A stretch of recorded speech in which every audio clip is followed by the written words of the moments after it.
estás entre nós e nos falará da tua vida. Aleluia, aleluia, aleluia, aleluia, aleluia, aleluia.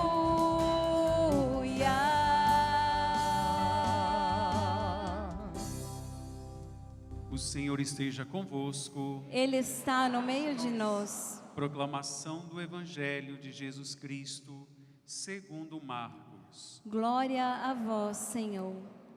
Depois que João Batista foi preso, Jesus foi para a Galileia, pregando o Evangelho de Deus e dizendo: o tempo já se completou e o reino de Deus está próximo. Convertei-vos e crede no Evangelho. E passando à beira do mar da Galileia, Jesus viu Simão e André, seu irmão, que lançavam a rede ao mar, pois eram pescadores. Jesus lhes disse: segue-me e eu farei de vós pescadores de homens. E eles, deixando imediatamente as redes, seguiram a Jesus. Caminhando mais um pouco, viu também Tiago e João, filhos de Zebedeu. Estavam na barca, consertando as redes, e logo os chamou. Eles deixaram seu pai Zebedeu na barca com os empregados e partiram seguindo Jesus. Palavra da salvação. Glória a vós, Senhor.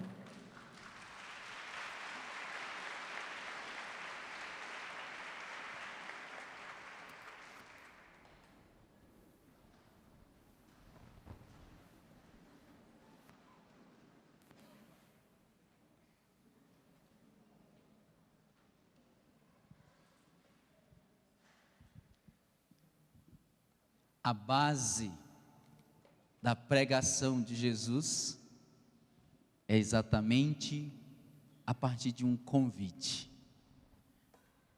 Primeiro dizendo que o tempo já se abreviou, está próximo. E logo em seguida ele dá uma ordem. Ordem essa dizendo: convertei-vos. E o que mais? E crede no Evangelho. Olha só. É uma ordem, viu? Convertei-vos e crede no Evangelho. Essa expressão você lembra quem? Quem foi que falou pela primeira vez, segundo aquilo que está escrito nos evangelistas? Quem foi que no primeiro momento chamou a conversão, a mudança de vida? João Batista, São João. O precursor de Jesus, ele que veio antes, para preparar o caminho. Interessante você perceber que João, a base da pregação de São João Batista era essa, um chamado à conversão. O próprio batismo de São João era um batismo de conversão. E Jesus, após a sua morte, vai dizer o Evangelho, após a morte de João, ele começa exatamente, é como se ele desse continuidade ao que São João começou, do ponto de vista da pregação. Jesus, para dar ênfase à pregação de São João, ele usa as mesmas expressões, as mesmas palavras: convertei-vos, arrependei-vos e crede no Evangelho.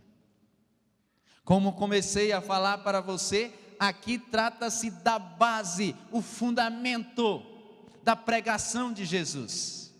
E cada um de nós, cristãos, precisamos compreender bem isso.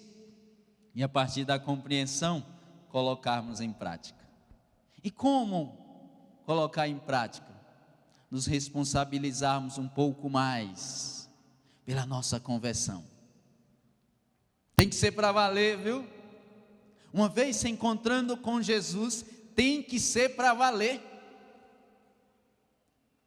Convertei-vos e crede no Evangelho. Nós temos que levar mais a sério. Que uma vez ou outra a gente brinca de conversão. Parece que dá de entender, a gente não leva tão a sério não. Tanto é que os anos passam e às vezes a gente não está tão bem não está tão santo não. Os pecados parecem que permanecem os mesmos. Saímos de 2024, adentramos 2025 e a lista contendo os pecados são os mesmos. Em alguns casos até acrescentou. Teve acréscimo. Teve acréscimo. Como assim? Se nós levássemos mais a sério o que Jesus ordenou, nos chamando, nos convidando, ou melhor, ordenando, para que pudéssemos nos converter, estaríamos mais convertidos.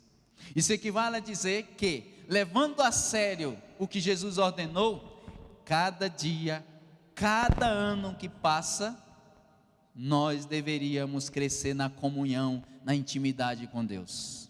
Os pecados deveriam ficar lá para trás, cada vez mais. Deveria existir um eterno progresso em deixar os pecados, progresso na comunhão com nosso Senhor. Por isso que usei a seguinte expressão para você: levarmos mais a sério o processo de conversão. Levar a sério, tem que ser para valer. Escolhendo, sem dúvida, viver todos os dias na graça de Deus. Mas o processo de conversão, ele passa, vou usar a seguinte expressão, por uma trilogia. O primeiro passo, o mais raso da conversão, sabe qual é? O intelectual. Termos ciência, consciência de quais são os nossos pecados, quais os pecados que nós estamos cometendo, e dizer assim: Pai do céu, olha só, não acredito, estou indo na igreja, assisto a TV Canção Nova, participo, vou na Catedral Nossa Senhora do Líbano toda segunda-feira. Pai do Senhor, olha só, eu não acredito, estou cometendo esses pecados, meu Deus do céu. Eu preciso mudar. Aí é o primeiro passo, muito importante, sem dúvida. Um passo importante no aspecto da conversão, mas ainda é o primeiro passo, esse chamado conversão intelectual. Mas tem uma segunda acompanhada da primeira. Conversão essa que passa pela emoção, o emocional, onde é um pouco mais a fundo. Primeiro a consciência, segundo passando pela emoção, onde ali você consegue dizer: meu Deus do céu, quão grave é o meu pecado, ou quão graves são os meus pecados. Eu não posso mais voltar atrás, eu não posso mais voltar ao pecado, eu preciso mudar de vida. E aquele sentimento, aquela tristeza por ter ofendido nosso Senhor, a partir daí, buscar o santo sacramento da confissão, pedir perdão pelos pecados, e ali fazer esse propósito de não mais viver no pecado, pelo contrário, viver na graça de Deus. Segundo passo, mas tem um terceiro, chamado volitivo. Esse é um pouco mais, transcende o intelectual, transcende o emocional. Esse chega no coração, onde o sentimento já não é de remorso, é um sentimento profundo de tristeza por ter ofendido Jesus. Sentimento esse chamado de contrição. onde você diz: meu Deus do céu, o que é que eu estou fazendo da minha vida? Que rumo eu estou tomando da minha vida? A ponto que quem está habitando em mim é o pecado, e não pode ser.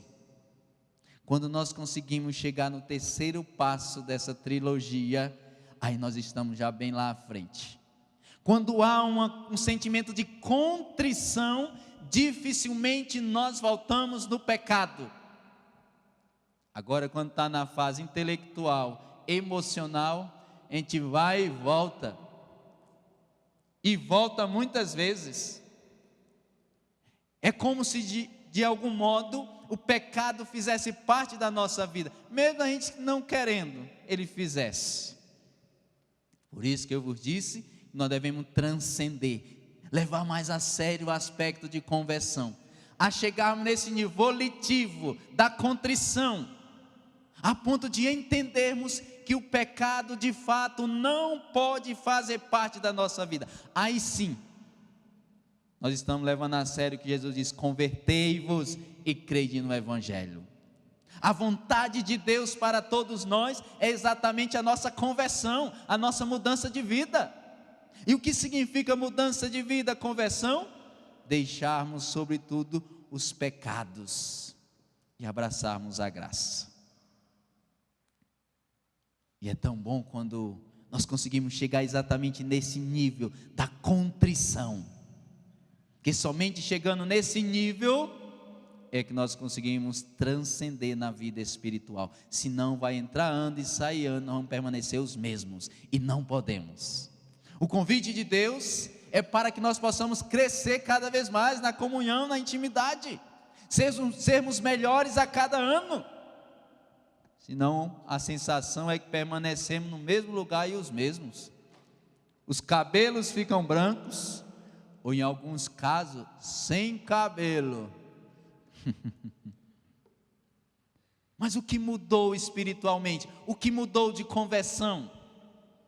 É isso que nós devemos observar na nossa vida, e sermos sinceros conosco mesmo. Será que eu estou na mesma, ou eu estou progredindo? É importante fazer uma avaliação, viu?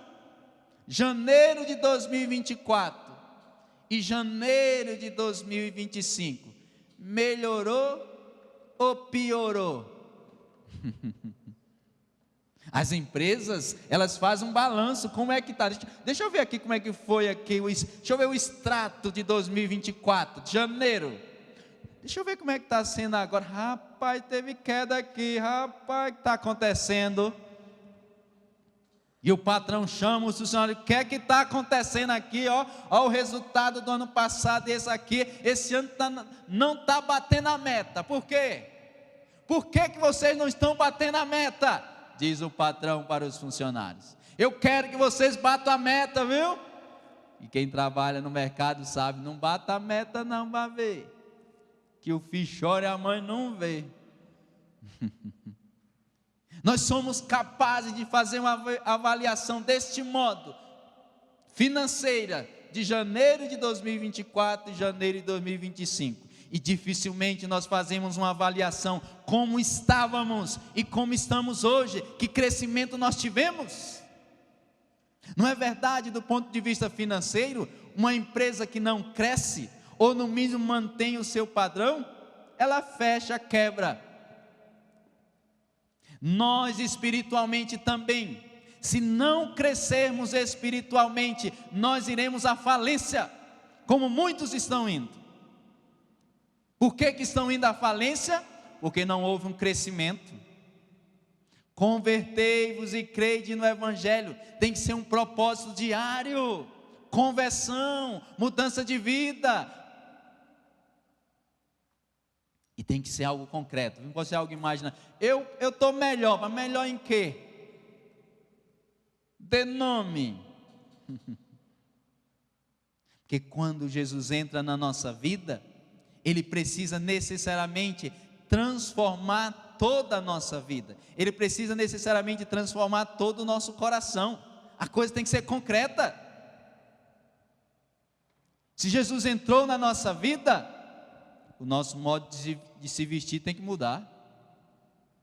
E aqui eu me refiro ao público feminino, as mulheres que aqui estão, as que estão em casa.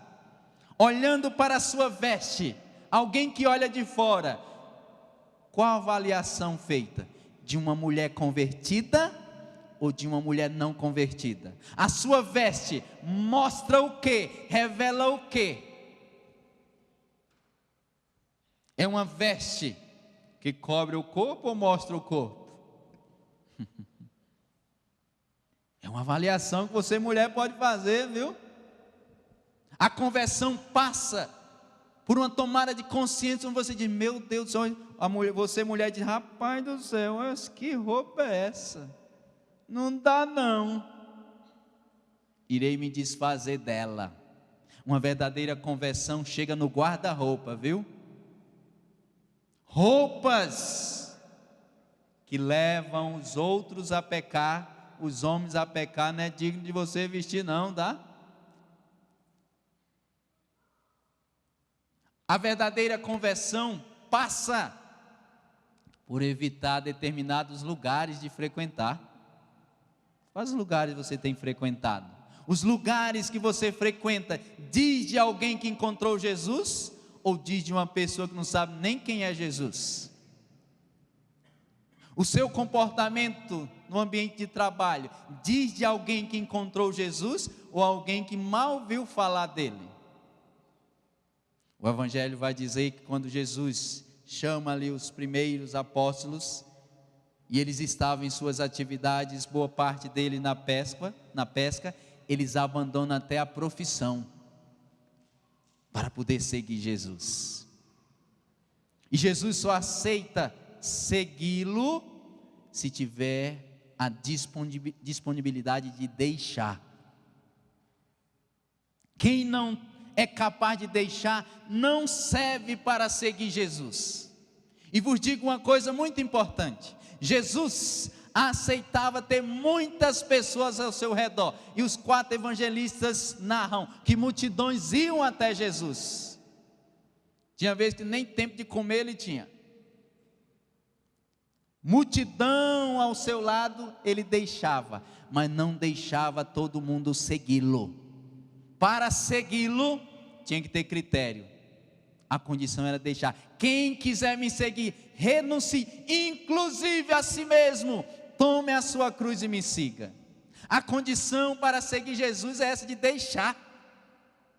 O problema nosso, muitas vezes, é que nós até queremos seguir Jesus, mas do nosso jeito, do nosso modo, com os nossos comportamentos antigos. Não.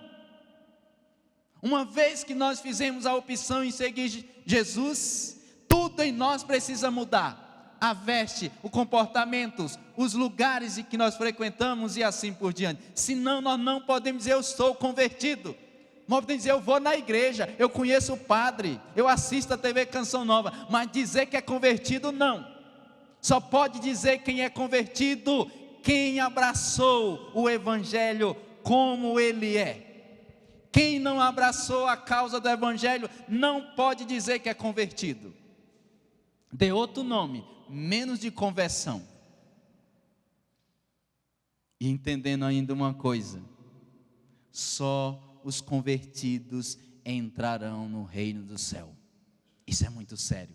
Por isso que a gente entende, e os evangelistas, a partir daquilo que narram, mas sobretudo depois Atos dos Apóstolos, ali a primeira missão dos apóstolos, iam de cidade em cidade, vilarejo em vilarejo, lugar em lugar, anunciando o reino de Deus, chamando a conversão, porque os apóstolos entenderam que só os convertidos iriam se salvar. Portanto, ele queria que todo mundo se convertesse.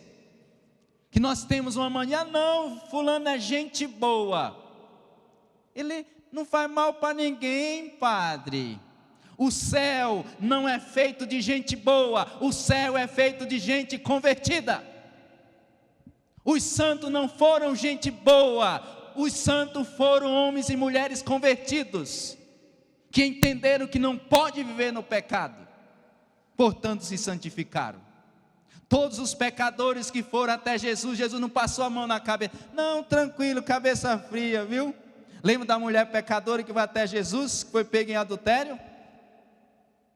Alguém te condenou? Não. Eu também não te condeno. Mas lembra o que foi que Jesus disse? Vai e toma cuidado para ninguém pegar você uma próxima vez, tá? Seja mais discreta. Faz mais escondido, viu? Porque se você fizer igual fez agora, vão pegar você e vão apedrejar. Foi isso que Jesus falou? Seja mais discreta? Não, Jesus falou o quê? Vai e não peques mais. Conversão é isso, é tomar consciência do pecado e ir, mas não voltar ao pecado. Prova que muitas vezes nós não somos convertidos é que nós até dizemos que nos convertemos, mas a gente volta no mesmo pecado. Voltar ao mesmo pecado significa não se converter, não entender o que é conversão. Portanto, amados irmãos, eu vos digo com base na liturgia de hoje, leve mais a sério a conversão, viu? Nós estamos civilmente começando o ano, leve mais a sério. Quando chegar dezembro, e nós formos comemorar já na virada do ano de 2026, que você seja mais santo, seja mais virtuoso, tenha mudado o modo de se vestir, tenha mudado o palavreado, tenha mudado os locais que frequenta, isso e aquilo, tem que ser concreto. Conversão é coisa concreta, ou é algo concreto ou não é conversão. Eu quero pedir a intercessão da Virgem Maria por cada um de nós, para que o bom propósito de viver na graça, o bom propósito de abandonar o pecado, seja por nós cumprido.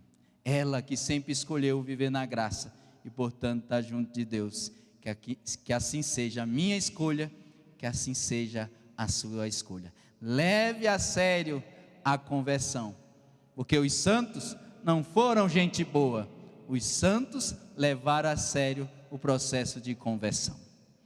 Glória ao Pai, ao Filho e ao Espírito Santo. Amém.